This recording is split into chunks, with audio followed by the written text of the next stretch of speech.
जी, अस्सलाम वालेकुम क्लास। आप सबको मेरी आवाज़ आ रही है?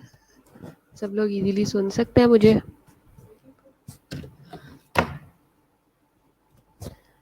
हाँ जी, शुबाना, जेनिफर, मारिया, हदीका, आवाज़ आ रही है बेटा मेरी? क्लियर है? Good morning to everyone. My voice is clear और नॉट? आप लोग मुझे प्लीज़ बताइए।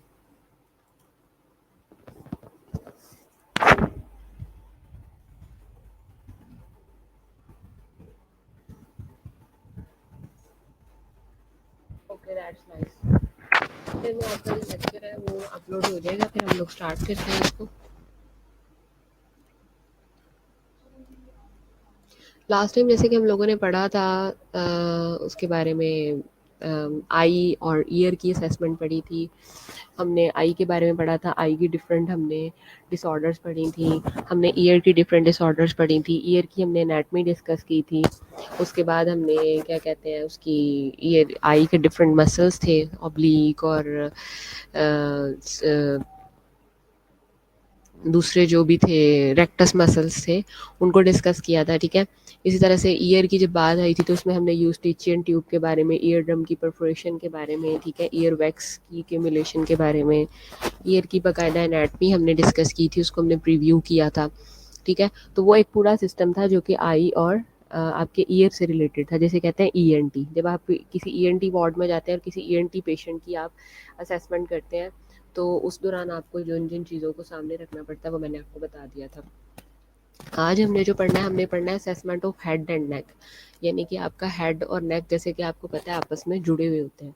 ठीक है, इंटरलिंक पार्ट है, तो इनकी असेसमेंट की जो वो है स्टडी, वो आ जाती है assessment of head and neck. Learning objective में कहता है describe anatomy of the head and neck. ठीक है, describe physiology of the head neck and facial bones. ठीक है, आगे आ जाता है define common head and neck lymph nodes.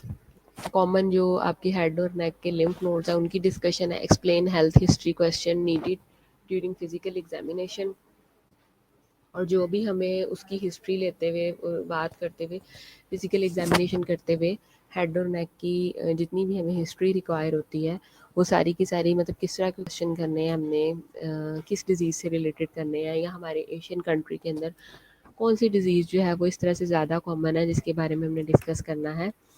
तो वो सारी की सारी हम किस में पढ़ते हैं, हम इन लर्निंग ऑब्जेक्टिव्स के अंदर पढ़ते हैं। आगे आ जाता है describe specific assessment made during physical assessment of the head. ठीक है, उसमें आप क्या करते हो, डिस्क्राइब करते हो physical assessment of during physical assessment of head, जो भी स्पेसिफिक असेसमेंट है। यानी कि देखें, ईयर की स्पेसिफिक है, हेड की स्पेसिफिक है, आई की स्पेसिफिक है, ईयर की स्पेसिफिक है, नेक की स्पेसिफिक है। क्यों? क्योंकि उनकी एनाटमी स्पेसिफिक है, उनके फंक्शन स्पेसिफिक है। दैट्स वाई आप क्या करते हो कि हर सिस्टम की उनकी स्पेक्स के अकॉर्डिंग जो है वो उनकी असेसमेंट करते हो। आगे आ जाता है explain characteristics of the lymph nodes. आपको अक्सर पता है आपके नेक के अंदर जो होते हैं वो ज़्यादातर लिम्फ नोड्स होते हैं। ठीक है, रेटिकुलर एंडोथेलियल सिस्टम का जो एक हिस्सा है वो हमारे नेक के अंदर भी है। ठीक है, जो हम सर्वाइकल नोड कहते हैं। ठीक है, जो अपनी सिक्रेशन को स्क्रीट करते हैं।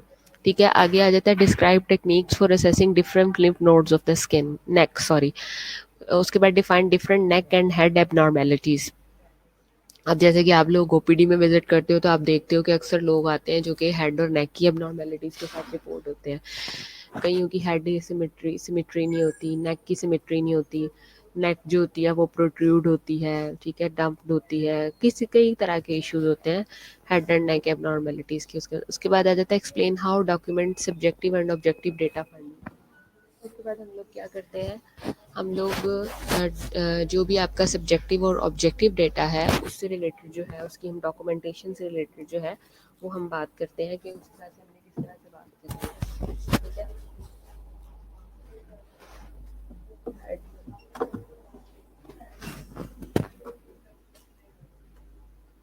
कैसी हो? आप देखती ही नहीं हमें।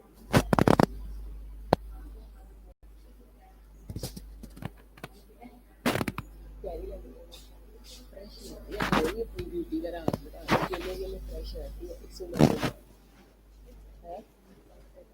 वो अपना केड़ा टाइप कुछ भी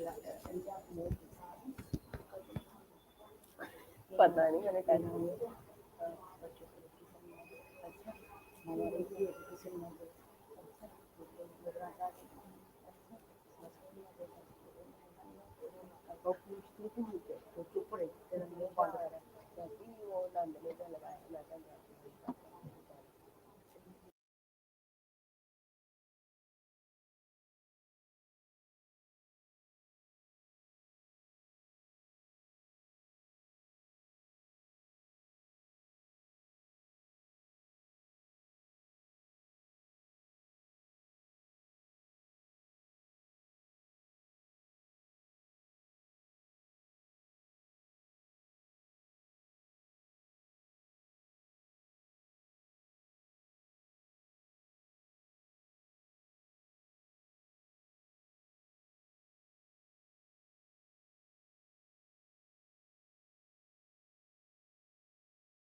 अच्छा, उसके बाद हम लोग बात कर रहे थे head and neck assessment boxes on the cranium.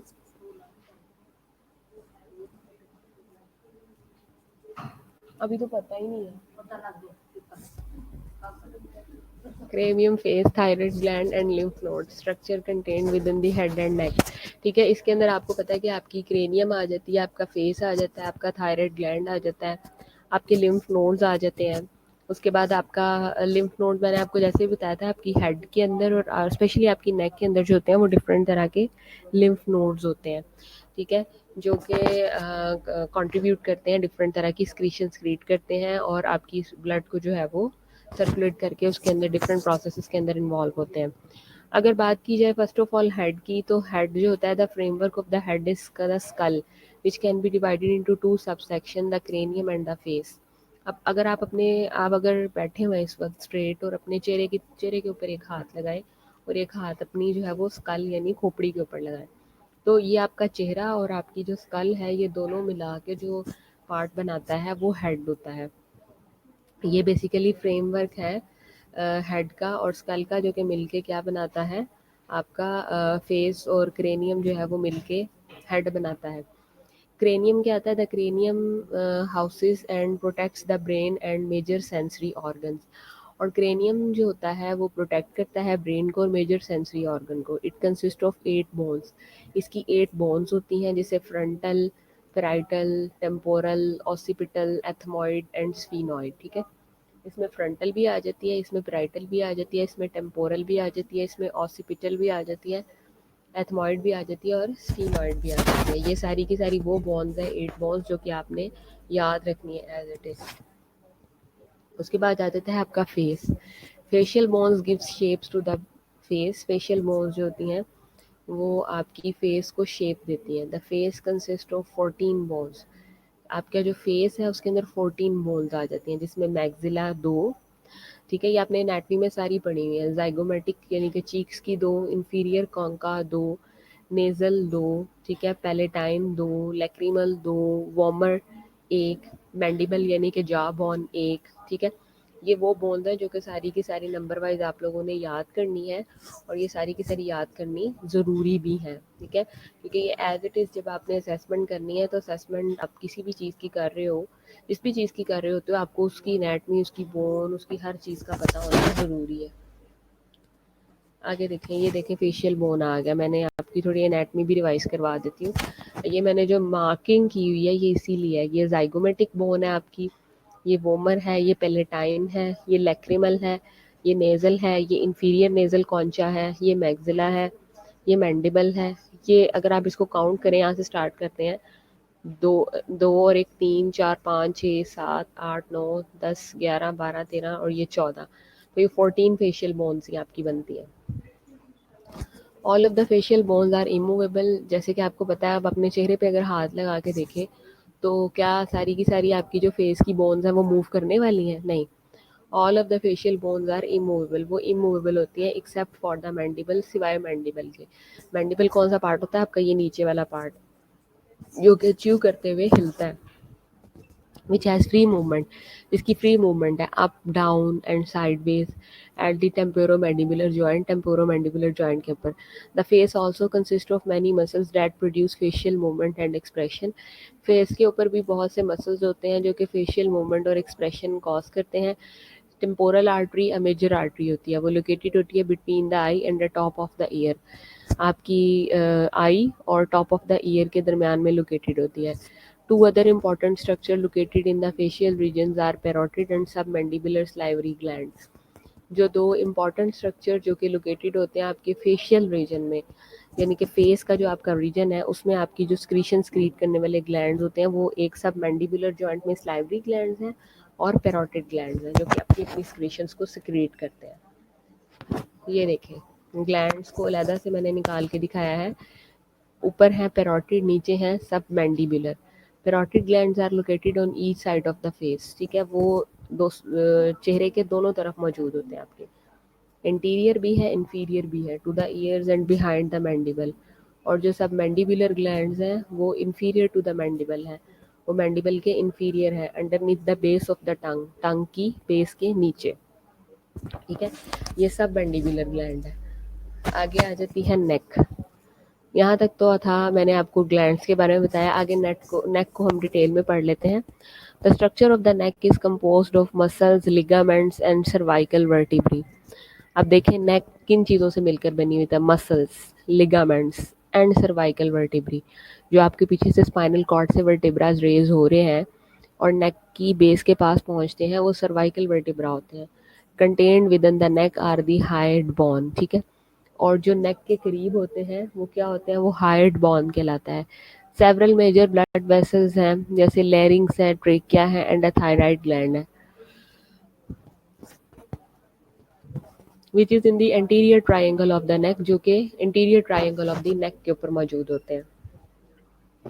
Muscle and cervical vertebrae, the sternomastoid या स्टर्नोक्लेडोमैस्टॉइड मसल्स जो होते हैं, and trapezius muscles are two of the paired muscles that allows movement and provide support to the head and neck, ठीक है। Sternomastoid muscles या sternocleidomastoid muscles या trapezius muscles जो होते हैं वो टू पेयर्ड होते हैं मसल्स के, जो कि मूवमेंट को अलाउ करते हैं और सपोर्ट करते हैं आपकी हेड एंड नेक को। उसके बाद sternomastoid muscles rotates and flexes the head, whereas the trapezius muscle extend the head and moves the shoulder। स्टर्नोक्लेडो जो होते हैं वो रोटेट करते हैं और फ्लेक्स करते हैं आपको हेड को, लेकिन जो ट्रेपेजियस होते हैं वो क्या करते हैं? वो सिर्फ और सिर्फ एक्सटेंड करवाते हैं आपकी हेड और शोल्डर की मूवमेंट को। ये आपने एज इट इज़ याद करना है कि आपके स्टर्नोक्लेडोमैस्टॉइड मसल्स क्या करवाते हैं? जो कि रोटेट और फ्लेक्शन करवाएंगे, ठीक है, और एक्सटेंशन कौन करवाएगा? ट्रेपेजियस मसल्स करवाएंगे। ओके, ये आपने एज इट इज़ याद करना है। ये देखें, ये पिन्ना के बिल्कुल नीचे ये मैस्टॉइड प्रोसेस है आपका, ठीक है, ये मैस्टॉइड प्रोसेस है और ये आपका ट्रेपेजियस है, ट्रेपेजियस मसल्स है। ये आपकी क्लेविकल बोन है, ये स्टर्नोक्लेडोमैस्टॉइड मसल्स है और ये आपकी मैंडिबल बोन है, ठीक है। आगे आ जाता है blood vessels. The internal jugular veins and carotid arteries are located bilaterally. Bilaterally का मतलब है दोनों इतराफ में मौजूद है, दोनों तरफ मौजूद है। एक आपकी इंटरनल जुगुलर वेन, ठीक है, जो कि सारा का सारा आपका जुगुलर प्रेशर वेन है, इसके अंदर डर्टी ब्लड है, डीऑक्सीजनेटेड ब्लड है, ठीक है। आर्टरी होगी तो उसमें ऑक्सीजनेटेड होगा, लिहाजा internal jugular vein and carotid arteries are located bilaterally parallel and interior to the sternomastoid muscles. The external jugular vein lies diagonally over the surface of these muscles. अब वो क्या होती है, diagonally जो है वो लाई कर रही होती है over the surface of these muscles. Need to know the location of the carotid arteries when assessing the neck to avoid bilateral compression of the vessels, which can reduce the blood supply to the brain. ठीक है। अब क्या होता है कि उसमें आपने क्या करना होता है कि आपने उसकी लोकेशन देखनी होती है कैरोटिड आर्टरी की, स्पेशली जब आप असेस कर रहे होते हो नेक को।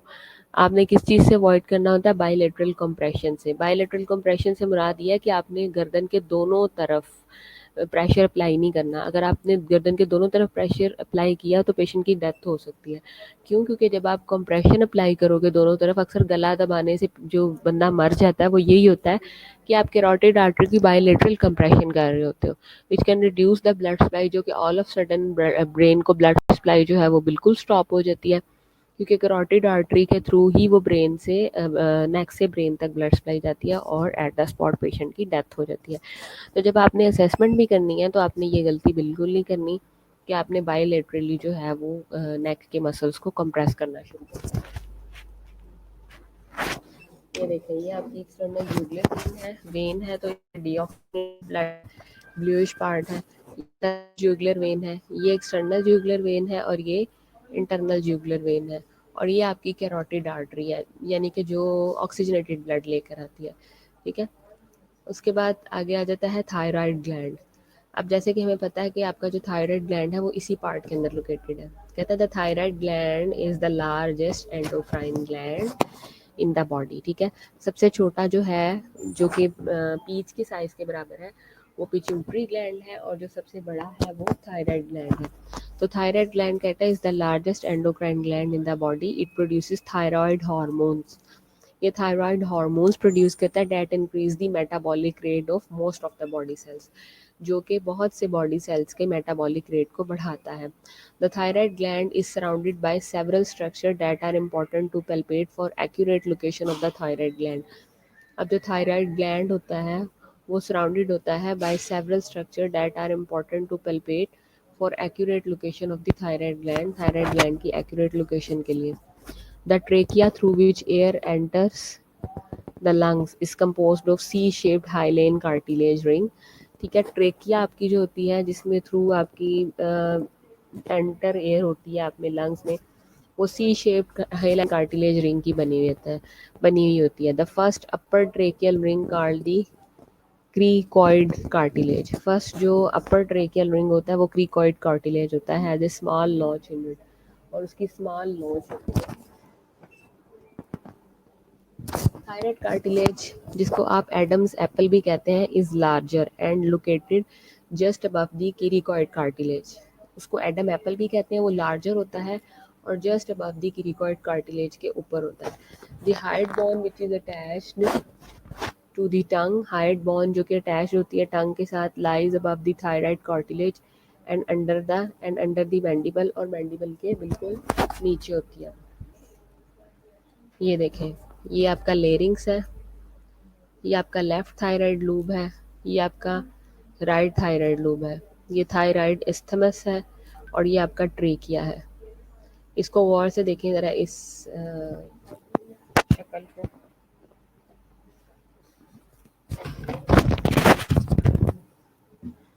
ताकि आपको जो है वो इसकी एनाटमी क्लियर हो जाए। अगर एनाटमी क्लियर होगी तो फिर ही आप चीज़ों को समझ सकेंगे।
ये एनाटॉमी आपने देखी। आगे बढ़ते हैं, लिम्फ नोड्स होती है head and neck. Head or नेक के डिफरेंट लिम्फ नोड्स जो है वो कौन कौन से हैं? सबसे पहले आपके पास लिम्फ नोड्स फिल्टर लिम्फ, वो लिम्फ को फिल्टर करते हैं clear substances complete mostly of the excess tissue fluid. Excessive tissue fluid के अंदर जो सब्सटेंसेस बने होते हैं उनको वो देखते हैं after the lymphatic vessels collected but before it returns to the vascular system. दोबारा वास्कुलर सिस्टम में भेजने से पहले वो सारी की सारी उस ड्रेनेज को क्लियर करते हैं। In addition lymphocytes and antibodies are produced in the lymph nodes as defense against invasion by foreign substances, और foreign substances के against में हमें defense provide करते हैं। The size and shape of the lymph nodes vary, but most are less than 1 centimeter long and are buried deep in the connective tissue. ज़्यादातर जो आपके पास जो lymph nodes होते हैं वो कहता है कि वो different size और shape के होते हैं और ज़्यादातर जो है 1 centimeter से ज़्यादा के होते हैं और वो deep connective tissue के अंदर मौजूद होते हैं, which makes them non-palpable, जो कि क्या करते हैं उनको नॉन पेल्पेबल बनाते हैं इन नॉर्मल सिचुएशंस के दौरान। They usually appear in clusters that vary in size from 2 to 100 individuals nodes, और ये साइज के अंदर वेरी करते हैं 2 to 100 इंडिविजुअल्स नोड्स के अंदर। उसके बाद कॉमन हेड एंड नेक जो लिम्फ नोड्स हैं वो देखे जाएँ तो most common head and neck lymph nodes are refer to as pre auricular, post auricular, tonsillar, occipital, submandibular, submental, superficial cervical, posterior cervical, deep cervical and supraclavicular। ये वो common head and neck lymph nodes हैं जो कि इसके अंदर involve होते हैं। ठीक है, इसको सारे बच्चे जो हैं वो इसको एक एक दफ़ा दो दो दफ़ा रीड करें जो आपके head and neck lymph nodes हैं, जल्दी से इसी तरतीब के साथ इसको जो है वो रीड आउट करें।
ओके, आप लोगों ने सब पढ़ लिए हैं लिम्फ नोड्स के नाम, डिफरेंट लिम्फ नोड इसके अंदर इन्वॉल्व है, कौन कौन से लिम्फ नोड्स थे सबको जो है वो।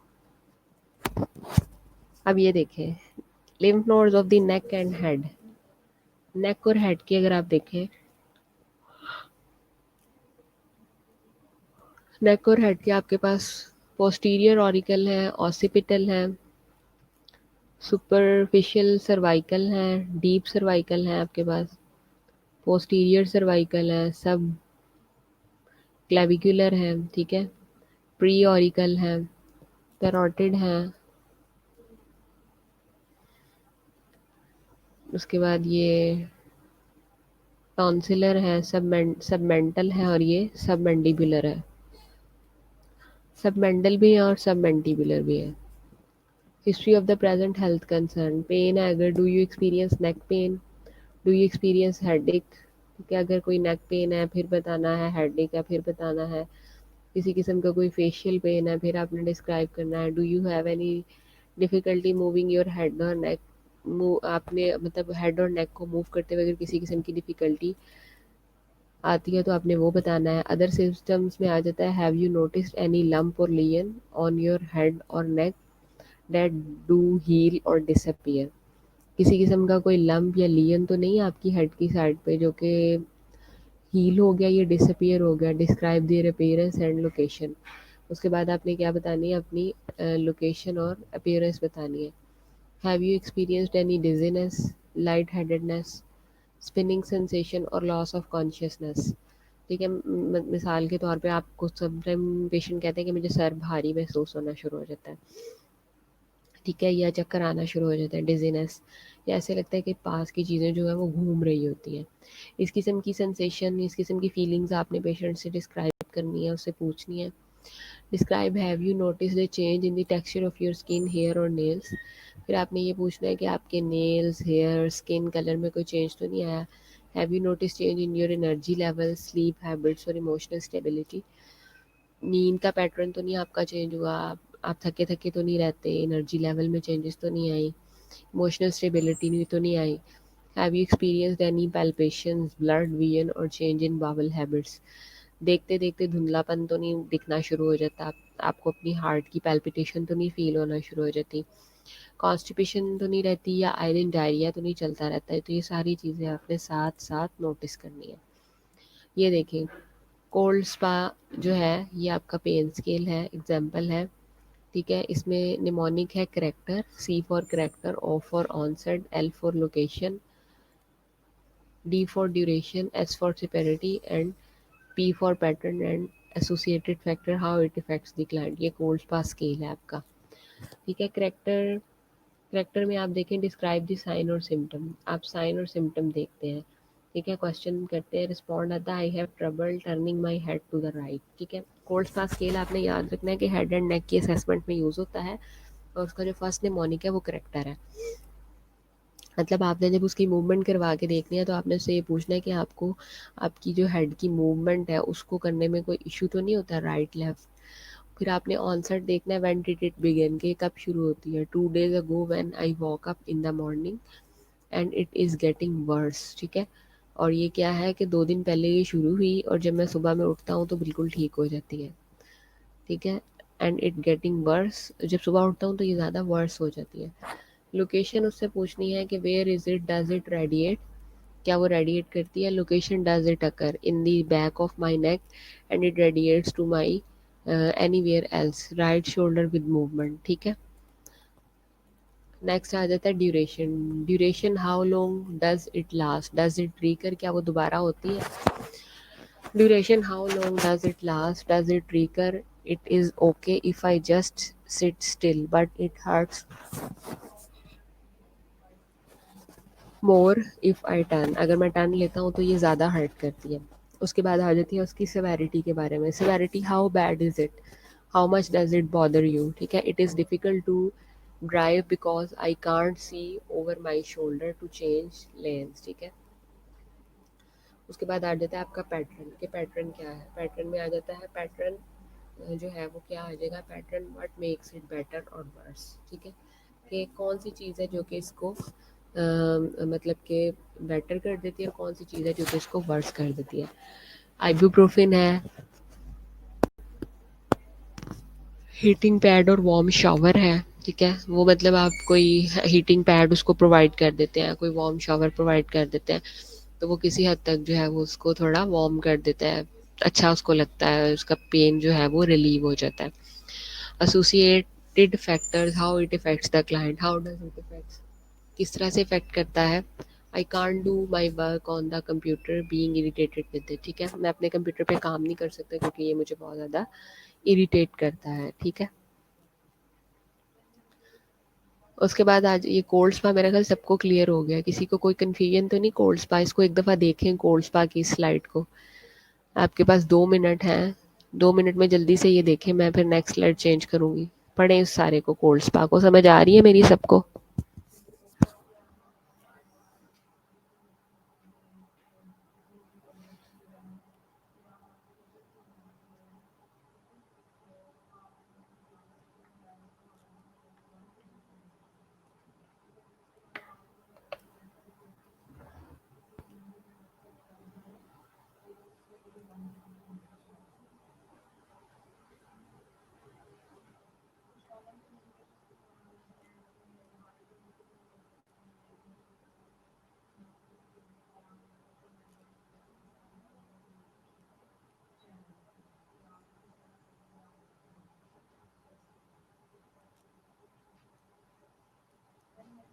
हेलो, अस्सलाम वालेकुम। अहमद, बाहर जाना है तुम्हें ब्रेक में? हाँ, मैंने कहा अगर जाना है तो फिर मैं किसी और को ना कहूँ। हाँ हाँ, जब लंच टाइम होता है। ठीक है, वो जो सी उल्टे तवे वाली होती है वो। हम्म?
होपफुली आप लोगों ने सारी स्लाइड्स पढ़ ली होंगी। कोर्स पास सबको समझ आई है?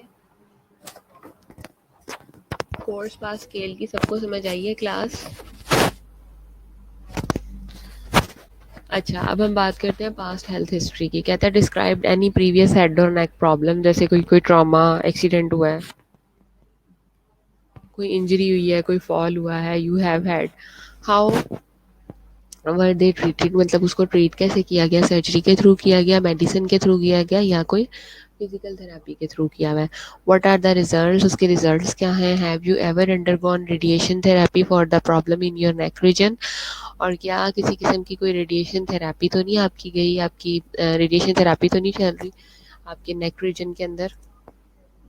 उसके बाद आ जाता है आपकी family history. Is there a history of head or neck cancer in your family, मतलब आपकी फैमिली के अंदर कोई इस किस्म की कैंसर तो नहीं रन करता। Is there a history of migraine headache in your family, migraine headache तो नहीं है क्योंकि माइग्रेन बहुत ज़्यादा कॉमन है, आपको पता है आजकल के दौर में। सो माइग्रेन की आपने हिस्ट्री ज़रूर लेनी है। फिर आपने उसकी लाइफस्टाइल और उसकी हेल्थ प्रैक्टिसेस के बारे में जज करना है कि वो क्या सोचता है।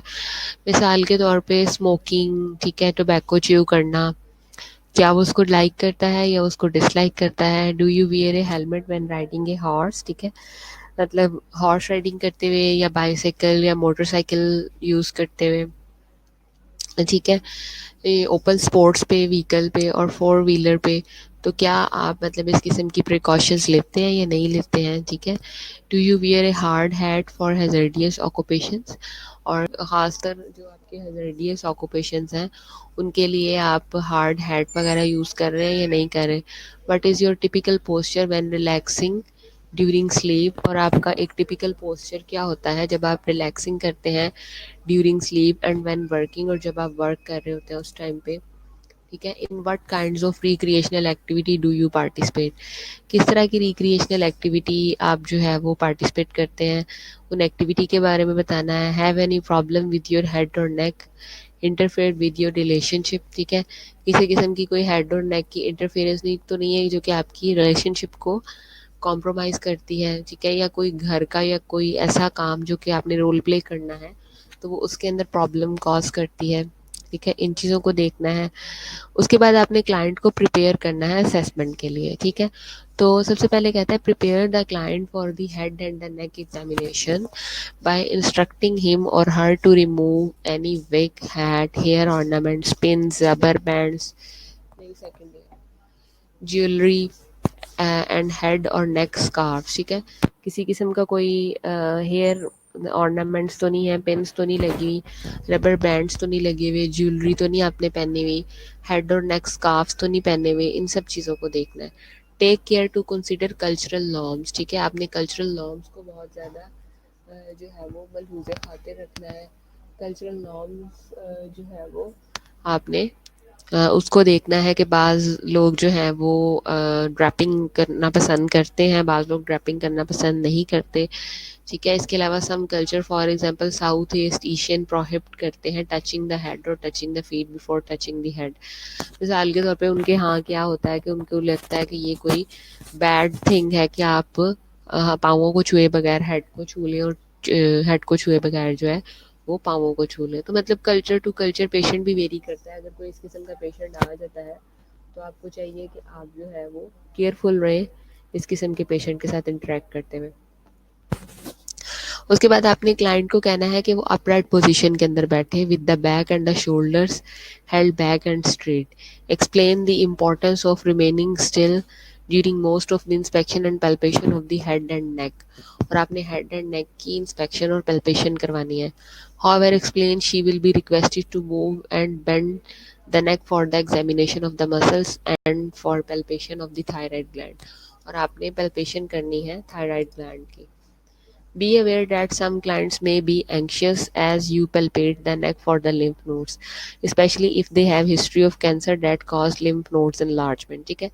तो क्या करवाते हैं वो लिम्फ नोड, आपने ख़ास तौर पे हिस्ट्री लेते हुए ये ज़रूर पूछना है कि किसी किस्म की कोई आपको थायराइड लाइक या किसी और ग्लैंड की कोई कैंसर, रेडिएशन एक्सपोजर, ठीक है, या कोई एक्सीडेंट, ठीक है, मतलब पैल्पेट तो करना ही है लेकिन पहले हिस्ट्री में आपने पूछ लेना है, ठीक है, क्योंकि हो सकता है कि आपसे कुछ चीज़ें ओवरलुक की जाएँ, ठीक है, बाय डिफ़ॉल्टर, लेकिन ओवरलुक करने के बाद ये है कि वो आपको पता चल जाए कि that is the main reason, कि क्योंकि इसकी तो फैमिली हिस्ट्री में ये चीज़ है।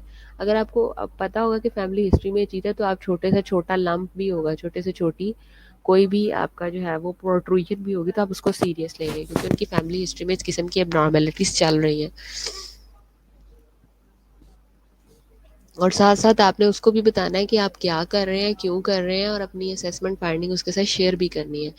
सिवाय बहुत ज़्यादा बैड न्यूज़ के जो कि इस वक्त एकदम से पैल्पेशन पे या एग्जामिनेशन पे ब्रेक करना ज़रूरी नहीं है, बल्कि एक्सपर्ट सीनियर की एक्सपर्टीज से आपने उसको ब्रेक करना है।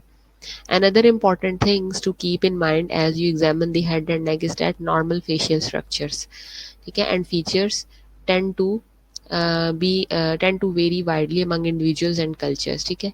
और जो सबसे ज़्यादा माइंड में रखने वाली बात यही है वो यही है कि आपने हेड और नेक के नॉर्मल फेशियल स्ट्रक्चर्स और फीचर्स को सामने रखना है और उसको एबनॉर्मेलिटी के साथ जो है वो कंपेयर करना है और कल्चरल वाइज आपने कंपेयर करना है उसको, ठीक है। आगे आगे आपके पास फिज़िकल असेसमेंट इंशाल्लाह हम जो है वो नेक्स्ट करेंगे। तो अभी आप इसको यहीं तक रखें, इसको अच्छी तरह से पढ़ें, अच्छी तरह से समझें और इसको जो है वो ग्रेजुअली सारे बच्चे अपनी अटेंडेंस भी मार्क करवाते जाएं अपनी हेल्थ असेसमेंट के लेक्चर के लिए प्लीज़।